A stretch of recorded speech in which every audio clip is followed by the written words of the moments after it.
Honeymoon అని చెప్పి వెళ్ళి హస్బెండ్స్ ని కిల్ చేపియడం, తర్వాత లవర్ తో ఎలా వెళ్ళిపోవడం. సో ప్రెసెంట్ జనరేషన్ ఏంటంటే పెళ్లి చేసుకోవడానికి భయపడుతున్నారు సార్.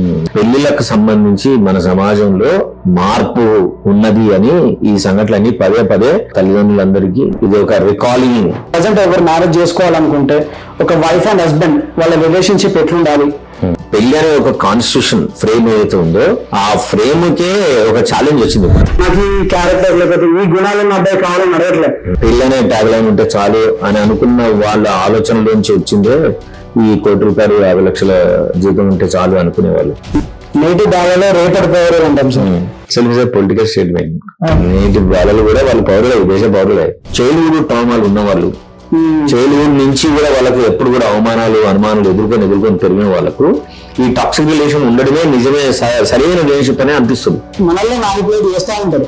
గ్రద్ద ఏం చేస్తారంటే మొత్తం 70 సంవత్సరాలు జీవిస్తుంది మనిషిలాగానే. ఫస్ట్ 40 సంవత్సరాలు వచ్చేసరికి దాని ముక్కు చాలా వంగిపోతుంది, రెక్కలు చాలా ఈకలన్నీ ఓల్డ్ అయిపోయి బరువు అయిపోతుంది, కాలు గోర్లు కూడా వంగిపోయి బరువు తగ్గించుకోవాలని చెప్పి కొండపై ఈక వెళ్ళిపోతుంది. కానీ 4 రోజులు అవుతుంది కావచ్చు, అయినా కొత్త ముక్కు వస్తుంది, గోర్లు ఇరగొట్టుకుంటారు, ఈకలు కూడా వీకేస్తుంది. దీని ఏమంటే మనం క్రియేటివ్ పేరు అంటాం. అంటే మన జీవితాన్ని మార్చడానికి మనని మనం శిక్షించుకోవడంలో వచ్చే బెనిఫిట్ లాంగ్ టర్మ్ ఉన్నప్పుడు అది తీసుకుంటుంది.